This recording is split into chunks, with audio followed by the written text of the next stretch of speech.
with the mate. Josh is just checking at some Windex. Okay. This is basically to all those I think plumbers just do toilets, plunging, but there is more to it than meets the eye, you know? So explain what you're doing, Josh. I'm just putting in 2 windbacks for the basin for the toilet. Oh. And just gotta crimp them, screw them in. So what's that for anyways? What's that water feed for? For cold water. What's it feeding?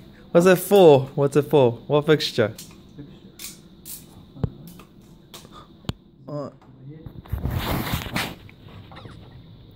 Crimp. Well, right now we're just using K2A. I'll just show you around, guys. See, we're at Otea Primary School, and you got a toilet here. This is the female toilet. A bit messy in here. You know, us plumbers always work hard. This is the male's toilet over here.